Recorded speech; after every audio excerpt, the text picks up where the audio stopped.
Okay, so Assalamu alaikum everybody. Welcome to the SSS TME time on Monday the 6th of July. My name is Coach Amina, and today we have a very special session where we'll be introducing to you one of our new coaches, Sister Shahida. She'll be talking about continuing the theme of anger that we have in these first few weeks of July, but talking about injustice and when injustice leads to anger, and how she found her way back to peace through that, and some tips that she has for you if you're dealing with a similar situation. So I will hand over to her now. Sister Shahida, are you ready? Yeah, Alhamdulillah. If you can start with the opening dua, inshallah, sis, and I'll hand over to you. Jazakallah khair. Jazakallah khair. أعوذ بالله من الشيطان الرجيم. بسم الله الرحمن الرحيم. الحمد لله رب العالمين الرحمن الرحيم مالك يوم الدين إياك نعبد وإياك نستعين اهدنا الصراط المستقيم صراط الذين أنعمت عليهم غير المغضوب عليهم ولا الضالين آمين. اللهم صل على سيدنا محمد وعلى آل محمد كما صليت على إبراهيم وعلى آل إبراهيم إنك حميد مجيد. أشهد أن لا إله إلا الله وأشهد أن محمدا عبده ورسوله. Jazakallah khair for having me here today. I'm feeling a bit nervous, even though I have done Facebook before.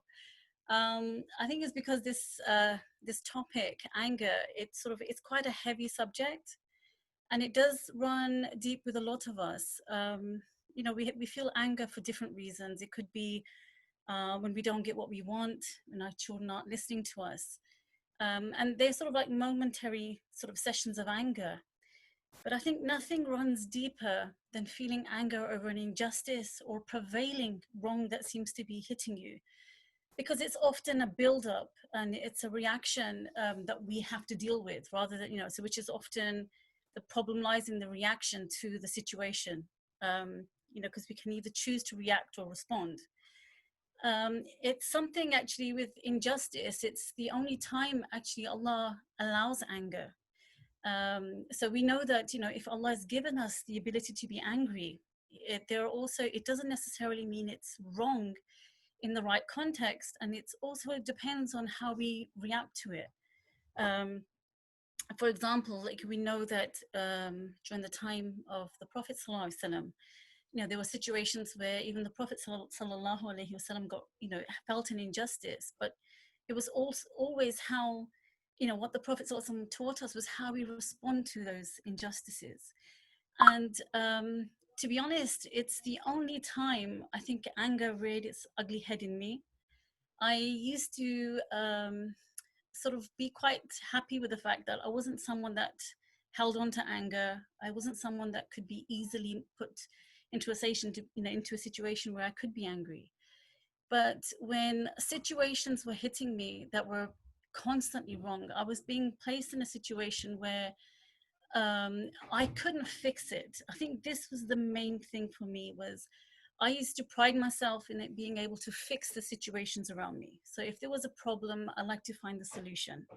And I used to find my source of contentment in finding the solution. But not every problem that comes in our lives we can find a solution for. So what happens? You know, do you turn to anger? And that type of anger where you cannot find the situation, like find the solution to it, leads to a consuming anger. The Prophet sallallahu alaihi wasallam called it like having a burning coal inside your heart. And that was the anger that we are told to avoid. But how do you avoid that anger when you cannot find the answer? And it was a situation where for me, before I used to tell myself, Allah will give me the answer and I will be able to resolve the situation in a befitting manner. But maybe, Allah's not going to give you the answer for you to solve. And this was where I got it all wrong. I always felt like I had to find the answer. I stopped seeing Allah in my situation. I could see that Allah was giving me the situation, but rather than believing that Allah was in control, I started thinking more and more of myself as the being the one in control. And when that hit me, I did start spiraling out of control, in terms of I started losing my ability to even live in a thriving manner. I was just surviving day to day. I couldn't handle what was going on around me. I used to turn to people all the time. I was looking for help where I couldn't find it. Or, you know, and we find injustices in our marriages, we find injustices in the relationships that we're in. And you start turning to people to help you. But what if they don't have the answer? Or what if they can't help you, you know, in the manner where you know, they have their own fears, their own beliefs? And I started becoming angry at those people which promised to help me, but now they weren't. You know, I started seeing them as betraying me. And this anger, my reaction to it was I started hurting people. I started saying to them that, you know, why are you not helping me? You know, I felt wronged. You know, you made promises to me. You know, why am I not getting the help that you promised that you would give me? But then when the situation came to a point where if I got any more angry, I was actually harming myself and possibly harming those around me, I had to take a step back. And, you know, I realized I had to look at what my narrative was. I felt wronged. You know, I didn't get the help I want. I didn't get the help I was promised. And it was when I started looking at my words, I realized a lot of it was I felt wronged. Well, you know, where was Allah in my narrative? I had actually lost sight of Allah. I was praying to Him. I was, you know, including the adhkars that you know, that I was promised that if you read this, then Allah will give you the answers. But I was still believing that I was in control, that if I read this, I will get an answer in the manner which I had hoped. And when I did take a step back and I started saying, and I could see that I was not seeing Allah for who He was. I still had expectations of a sort where I was the one in control. It was only when I handed that control back to Allah, and I had to admit defeat, in the sense where it was actually more of an of empowerment. But in my mind at that point, it was almost like defeat. Ya Allah, I give up. I can't find a way out. Is when I got the way out. That is the point where things actually started changing for me. I handed my control back to Allah, and I said to Allah that, you know, you gave me this situation. I can't see the wisdom in this anymore. Um, you know, what do I do? And it was at this point it really hit me that I'm not supposed to see the wisdom, because if I start seeing the wisdom in this situation, then I'm trying to think I know how Allah is, you know, is putting the situation out for me. I had to see what Allah wanted from me in this situation, and which was, you know, understand Him first. You know, I had to let go. I had to understand where my anger was really coming from. Why was I feeling wronged? Well, the reality was, when I started shifting the way I looked at it, I wasn't wronged. The situation was wronged, but Allah was never going to be unjust to me. And it's only when I started telling myself that I didn't have to accept the situation I was in, but nothing was unfair. And, you know, my anger also came from, I felt broken. I really felt that I can't take any more of this. I came to a point where I honestly felt that in my sajda, my kids would walk in and they would either see a mad woman or a woman who had died in her sajda. This was this is how much my anger and my desperation was consuming me. And when I handed the control that I felt I had to take, when I handed it to Allah, and it was through a meeting with Sister Amna, when I was told that, look, you're not broken. And just knowing that you're not broken, it sort of removes you from feeling that you can no longer take anymore. This is what I was thinking. I cannot take anymore. But if you are not broken, it means that you're okay. So if you're okay, that means that you can handle it. Allah will give you the help that you need. If I called on Him rather than calling to all the people that I was expecting help from, And when you do that, what happens is you don't get the help in the manner that you were expecting. You have to let go of expectations. You leave it to Allah, and you have to hand your trust in Allah. If when you do that, before this was, I realized my biggest issue was trust. I was trusting that Allah would give me what I want in the manner that I wanted. But what happened if I didn't get what I want? Would I leave my trust in Allah? And that was the point that really scared me. So I had to change the way I looked at it. I had to hand my trust in Allah, to know that He will give me the best for me, but not in the manner that I think. I have to see that Allah will give me what I need, but not how I wanted it to be. But it will be okay, because I'm always okay. This situation cannot harm me. Um, and when I started changing the way I saw things, my reaction to the injustice changed. I was no longer reacting from hurt and anger, and which then led me to even understand, why was I reacting in such a hurtful, angry way? There was something that was triggering it. If it was only through injustice that I was feeling the anger, what was the trigger? Why was I feeling this way? And so I look back and I realized that the trigger actually happened over certain beliefs that I formed when I was younger, over feeling a sense of injustice within my own home. It could, living in a sort of misogynistic sort of households, I felt an injustice towards me being a woman or a girl at that time. And that belief was formed at a time where I couldn't actually see Allah at that moment. As children, it's very difficult to understand, well, Allah created the situation for you so that you could become the best version of yourself. You didn't have that narrative.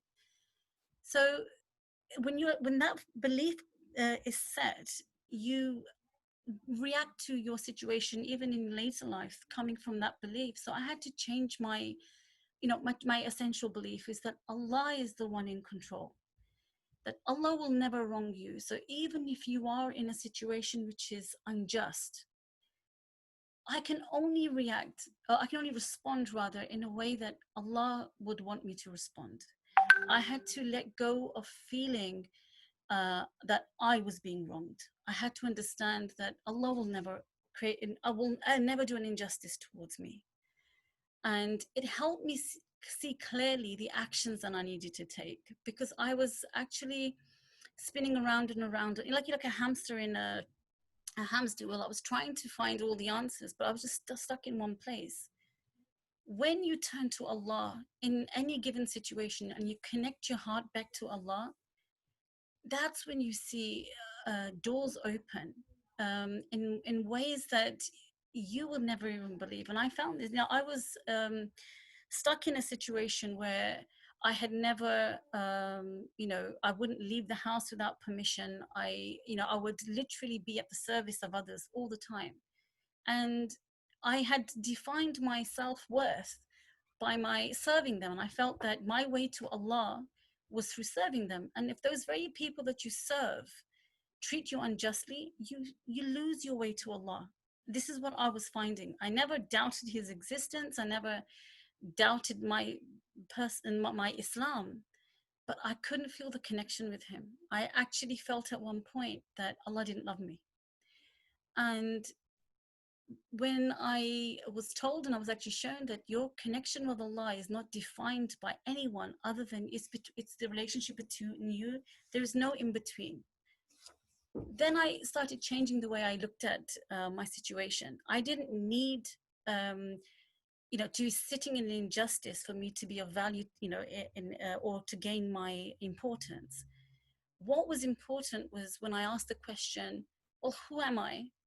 If I am a slave of Allah and Allah does not accept oppression in any shape, way, or form, I had to see that that would also mean that Allah will not accept oppression upon me. When I started thinking that way, I had to look at myself and say, well, if oppression is not allowed, if someone else is being oppressed, what steps will I take? Well, this is not someone else. This is me. This is one person, which is me. So what should I do to stop the oppression? And it helped me when I removed the anger and handed my situation to Allah, the control to Allah. It helped me see clearly the actions and the steps that I needed to take first to keep myself safe as a slave of Allah. And the key is actually recognizing yourself as a slave of Allah. You are not defined by being a wife that is serving her husband. You're not defined, even though these are roles that Allah has given us. You're not defined by, you know, being a label. Your definition, who you are, is a servant of Allah. And all the other roles that you have, they come from the energy that comes from it is from understanding who you are, recognizing your self-worth. When you do that, you're not helpless. Again, anger and injustice comes from feeling helpless. And when you feel helpless, what other way of communicating is you end up, you know, trying to be heard. You become angry.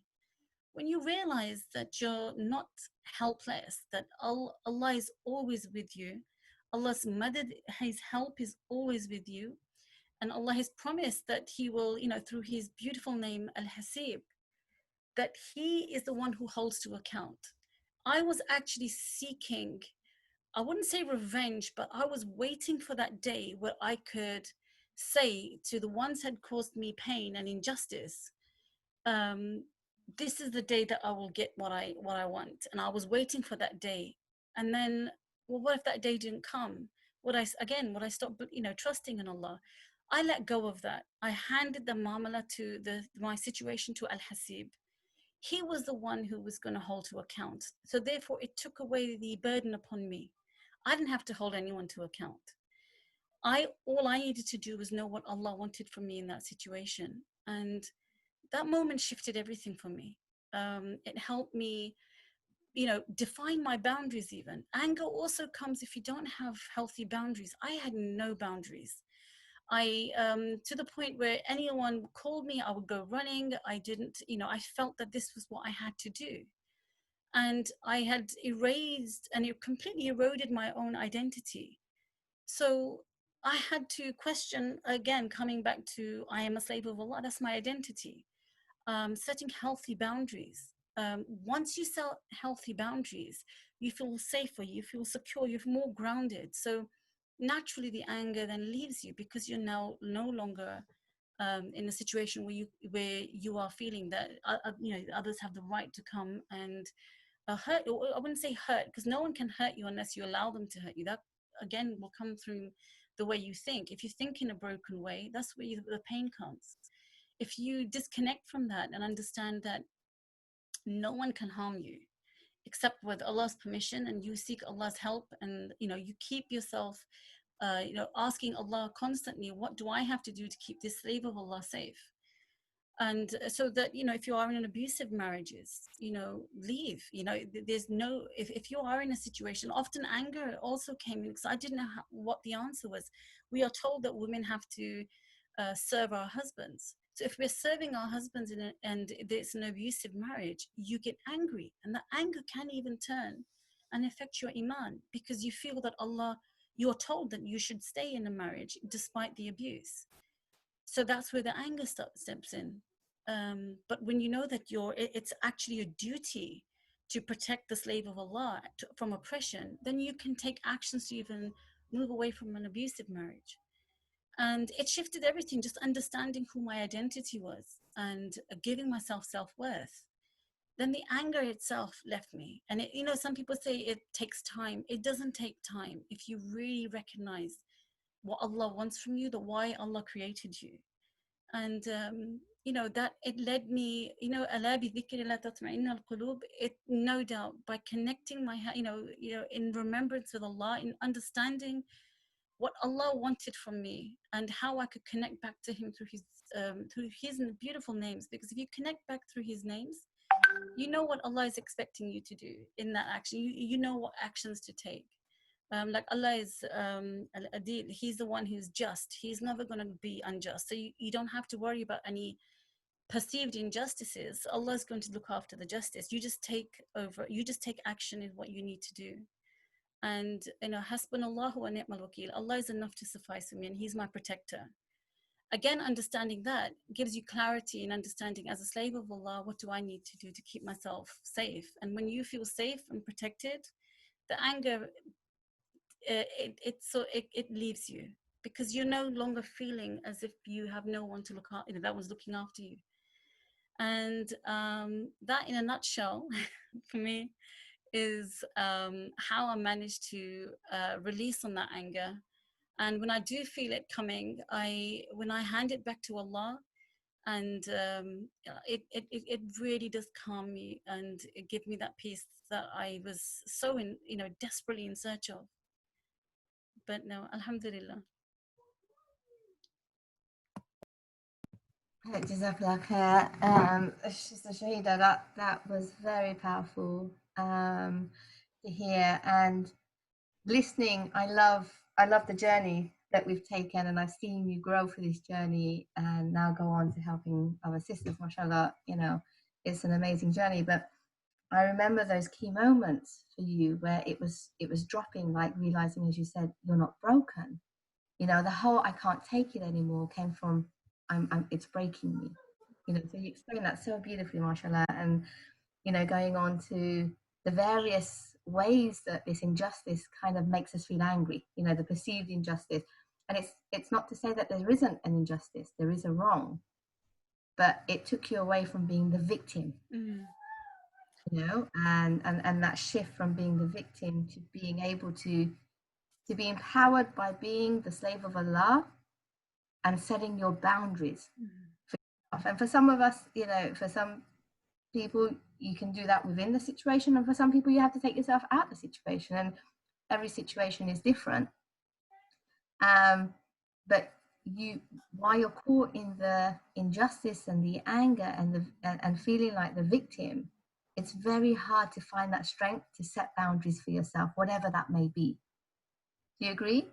Oh, totally. I mean, I think victim was the label that I'd started giving myself. And when you start giving yourself labels, and it was actually even a lot of the other modalities, they, when I had to flee sort of like a situation of abuse. And when I did seek help, I was told I was a survivor. I was told I was a victim. And, you know, momentarily you feel okay, that you feel you've got a bit of justice back, but those labels actually really restrict you. And I found that, that these labels, they actually create another stereotype and another role for you. And you really don't want to be in those labels. You're not a victim. You are, if you can see Allah, it actually empowers you. Being labeled a victim, what you are telling yourself again is that, I have been wronged, that I am, and you feel it. You constantly carry that story. And that story becomes your shackle. If you can change it and see that Allah gave me this trial, and for me to arise as the best version of myself, what does Allah want from me? You ask yourself the right questions, and Allah opens up doors in manners that you don't. I have to say, I would say I've seen miracles in my life. And I was a woman who was at home. I've never, I was, my education was cut short because I got married quite early. I had 6 children. My whole life was just built around just serving my house. I'd sort of cut out even my own family. But when I moved away and I asked Allah for help, I managed to, all the madad came back to me. I'm working, I have my own home, my children are with me, alhamdulillah. So it's been a fantastic,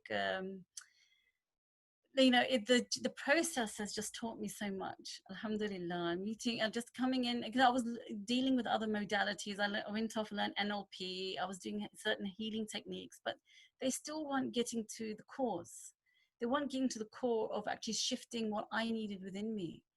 And it took something as simple as just you. And I remember coming to you and saying about, I have to heal my broken self. And you said, well, what if, sister, if you're not broken? And I found that really strange at first. And I remember feeling a bit of resistance afterwards, just thinking, well, how can it not be? How can a person not break? But if you actually understand that you're not, that the ruh itself, because you are your ruh, your soul can never be broken. And that was the shift, that it was almost like effortless transformation, if you like. Alhamdulillah. Alhamdulillah, I remember that breakfast. Pork. But it's true, you know, often the whole perception of the victim, when we're thinking of ourselves as a victim, it's from the point that I can't take much more. I already feel broken. This is going to break me, and because of that, we get so that feels so heavy. The anger comes from that because we know it's, you know, we're not in a good place, and it's really behind the anger there, I think, is wanting to protect yourself and preserve yourself. But that's so hard to do when you feel weak. Like, whilst you're wanting, you've got that instinct to want to protect yourself, you also feel really weak from that perception of being a victim. Whereas when you realize that you're not broken, no matter what you've gone through could never break you, though it was tough. Not to say it isn't tough, but at the same time, it didn't break you.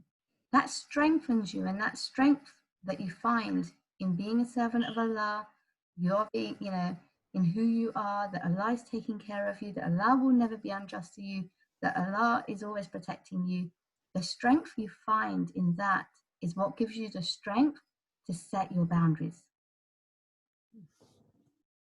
Yeah, and it's when you start setting those boundaries, and I think as women we are especially women sort of like in Indo-Pak households, we're not really taught boundaries at all.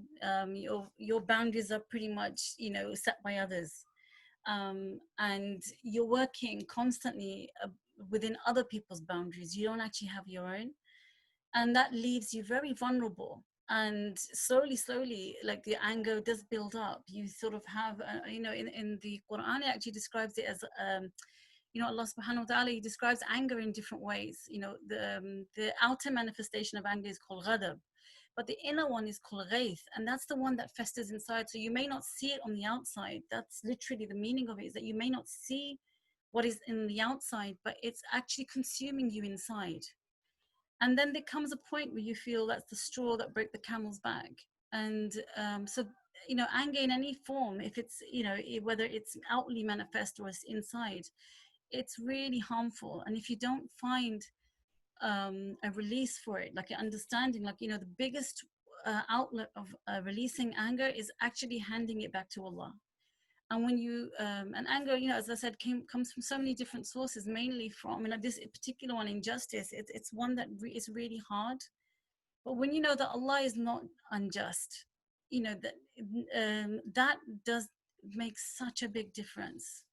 And using, you know, in your du'as, just, you know, reminding yourself, asking Allah that, you know, you've promised us that you will take to account, Ya Hasib, that you will not, even, you know, like an atom's worth of goodness and badness is not missed. So it really, really shifts you away, and you find that peace in your heart. Alhamdulillah. I think you've raised such amazing points of reflection that it's a good time, sisters, if we break out into the small rooms. Take this time, sisters, to reflect. Reflect on what you've heard, what resonates with you. Where is it that you're at? You know, do you find sometimes the injustice consuming you, the anger growing in you? Do you find that boundaries are hard to set? In the breakout rooms, if you can share and take the time to reflect, because that's something we struggle to do. We struggle to make time to reflect. And it's in the reflection that we grow.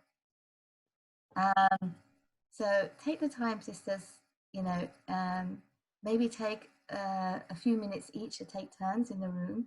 I'll break you out into rooms of 4. So maybe 3 minutes each, right?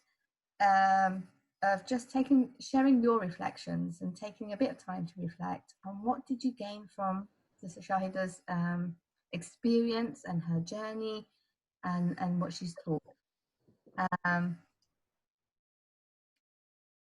So let me start. Please, can you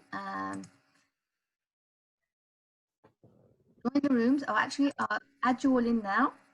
Join the rooms, and we will see. We'll all come back in 15 minutes, 12, 15 minutes. And we'll share what we've gained from this. I pray that it's really beneficial to take this time to reflect. So don't leave, sisters, the benefits in the reflection for you, the personal benefits. Okay, bismillah.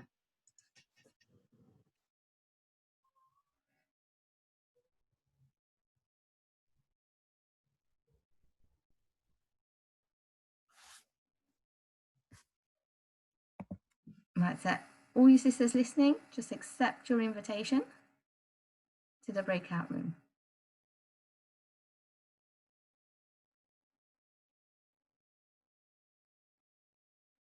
Sister Yasmin, Sadia, Roxanara, Nadira, Faria, Amna,